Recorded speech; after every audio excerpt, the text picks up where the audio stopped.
आइए अब हम लोग पढ़ते हैं मेंडल का थर्ड नियम यानी आनुवंशिकता का थर्ड नियम पढ़ते हैं, जिसे हम कहते हैं स्वतंत्र अपव्यूहन का नियम। ठीक है, इसी को एक और नाम से पूछता है, द्विसंकर क्रॉस का नाम से पूछता है। अगर आपको पेपर में द्विसंकर क्रॉस या द्विसंकर संकरण या द्विगुण संकरण प्रश्न पूछे एक नंबर में, तो एक नंबर की परिभाषा दूसरी होगी, क्या होगी? हम बताया था आप लोगों को कि जब दो तुलनात्मक लक्षणों को ध्यान में रखकर संकरण कराते हैं तो उस प्रक्रिया को द्विसंकर संकरण कहा जाता है या द्विसंकर क्रॉस कहा जाता है। ठीक, लेकिन जब वही प्रश्न 2 या 3 नंबर में पूछ दे तो आपको ये नियम पूछा जा रहा है। हाँ, ध्यान देना आप लोगों को, क्योंकि यहाँ पर दो लक्षण लिया जा रहा है। एक जो बीज है, बीज का पीला रंग लिया जा रहा है और गोल आकार लिया जा रहा है, माने कि दो लक्षण लिए जा रहे हैं। और जहां दो लक्षणों को ध्यान में रखकर क्रॉस कराया जाएगा वो हमेशा द्विसंकर संकरण या द्विगुण संकरण कहलाया जाएगा। ठीक है, तो नंबर के हिसाब से आपको लिखना है पेपर में कितने नंबर का पूछा जा रहा है। अगर एक नंबर का है तो परिभाषा जो बता चुके हो वाली, अगर पूछा 2-3 नंबर में तो आप समझिए कि मेंडल का तीसरा नियम पूछा जा रहा है। ठीक है, चलिए इसको हम डिफाइन करते हैं, पहले परिभाषा फिर बताएंगे। एग्जाम्पल तो आपके सामने है, एग्जाम्पल ऐसे लिखना रहेगा, बिल्कुल कोई दिक्कत नहीं है। पहले चलते हैं परिभाषा। ठीक है, स्वतंत्र अपव्यूहन का नियम या इसी को बोलते हैं लॉ ऑफ इंडिपेंडेंट असॉर्टमेंट। ठीक है, पहले बता देते हैं कि हमने क्या क्या यहाँ पर लिखा है, फिर परिभाषा बताते हैं। देखिए यहाँ पर गोल पीले बीज है, तो गोल को हम दिखा रहे हैं कैपिटल आर से क्योंकि ये प्रभावी है। पीला रंग भी क्या है, पीला को दिखाते हैं वाई से, येलो राउंड। ठीक है, तो जो प्रभावी होता है उसको कैपिटल से दिखाते हैं। अब जो अब भाई साहब क्या है, अप्रभावी है। जोड़ीदार मतलब कि पिचकी पिचकी नहीं होती है मटरिया, करैया को पिचकल होती है। दलिया देखेंगे आप लोग मटर गोल गोल, तो गोल वो ढेर रहेगी, एक आध कहीं कहीं मिल जाएगी सिकुड़ी सिकुड़ी, है ना, पिचकल पिचकल, उसको जुरीदार बोलते हैं। एक आध को हरी मिल जाएगी, है ना, सब तो पीली दाल होती है मटर की, लेकिन एक आध आपको हरी मिल जाएगी। ठीक है ना, तो चलिए देखते हैं। और इसी का क्या होगा, इस्तेमाल हो जाएगा अप्रभावी वाले में। और हम चलते हैं कैसे डिफाइन करेंगे इसको, ना बिल्कुल आसान तरीके से, ध्यान सुनिएगा। ये तीसरा नियम कई बार पूछा गया बोर्ड में, है ना, और जब पूछेगा मेंडल के नियम या आनुवंशिकता के नियम 7 नंबर में तो आपको तीनों डिफाइन करना रहेगा। ठीक है, तो हम देखते हैं कैसे इसको डिफाइन करेंगे। चलिए डिफाइन करिए साथ में ही। जब गोल पीले बीज वाले पौधे का क्रॉस झुर्रीदार हरे बीज वाले पौधे के साथ कराते हैं तो पहली पीढ़ी में सभी पौधे गोल पीले बीज वाले उत्पन्न होते हैं। ठीक, युग्मक निर्माण के समय अनियमित ढंग से नए नए संयोग बनते हैं। इनमें स्वनिषेचन कराने पर, ये करा रहे हैं, दूसरी पीढ़ी में 4 प्रकार के बीज वाले पौधे 9 संबंधे 3 संबंधे 3 संबंधे 1 के अनुपात में प्राप्त होते हैं। इसको आप ऐसे लिखेंगे कि 4 प्रकार के बीज वाले पौधे इस तरह से ना 9 अनुपात 3 अनुपात 3 अनुपात 1 के अनुपात में प्राप्त होते हैं। ठीक है ना, ऐसे लिखना रहेगा आप लोगों को। ठीक है ना, प्राप्त होते हैं। जो फिनोटाइप होता है वही लक्षण दिखाई देता है हमको। ठीक है ना, बता चुके आप लोगों को, बस इतना लिखना रहेगा और कुछ नहीं, ये नियम खत्म। ठीक, और यही पूरा क्या गया, चेकर बोर्ड हो गया, एग्जाम्पल हो गया। ठीक है, अब देखते हैं कैसे वैसा फिर एक बार बताएंगे आप लोगों को। तो हम लेंगे यहाँ से गोल पीले हो गया बीज जोरदार, तो गोल के लिए हमने कैपिटल आर ले लिया, प्रभावी है।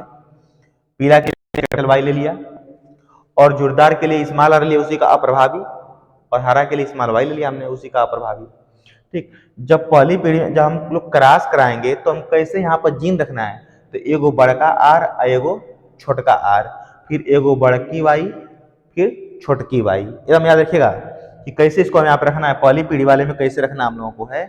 तो एगो बड़का आर तो एगो छोटका आर, यानी कि बड़का बैवा मिलेगा छोटका बैवा से, फिर बड़की बहनिया मिलेगी छोटकी बहनिया से। ठीक, तो ये हो जाएगा गोल पीले, क्यों, क्योंकि कैपिटल आर है गोल वाला और कैपिटल वाई क्या है, पीला वाला।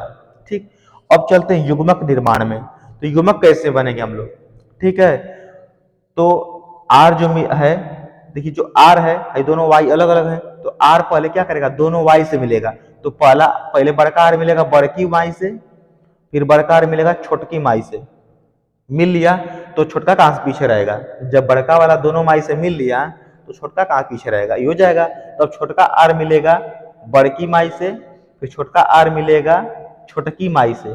देख रहे हैं ना आप लोग? बस यही ध्यान देना आप लोगों को। पहले बड़का आर दोनों माई से मिल लेगा, बड़का आर बड़की माई से छोटकी माई से मिल लेगा, फिर छोटका आर बड़की माई से छोटकी माई से मिल लेगा। इस प्रकार हमारा क्या बन जाएगा? युग्मक।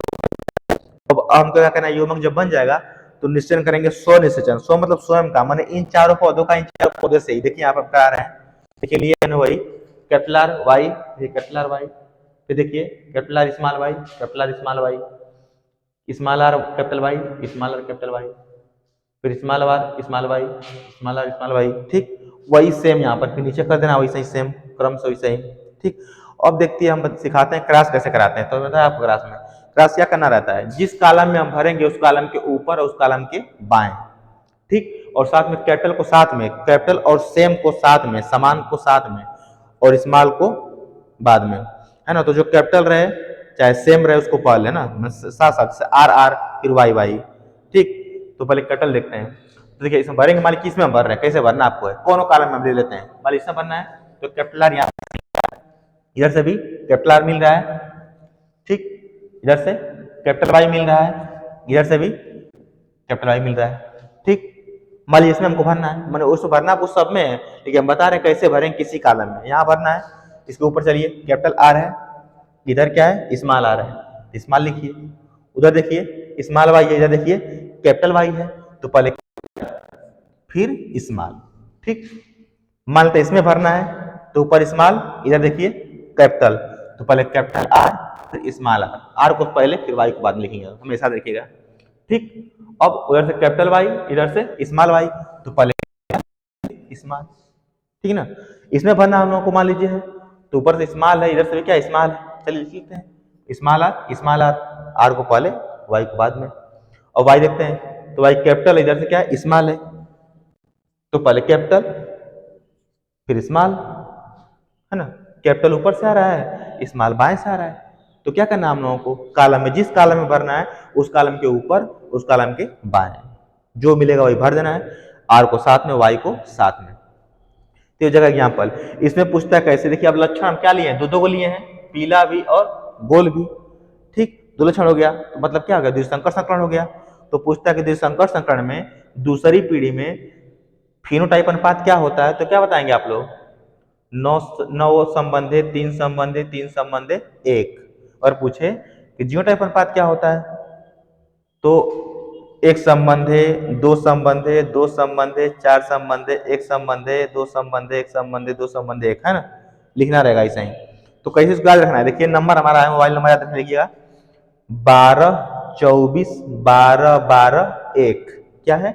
12 24 12 12 1, 12 24 12 12 1, और बीच में क्या? बस सबके बीच में अनुपात का चिन्ह लगा देना है, बस काम खत्म हो गया। जीनोटाइप।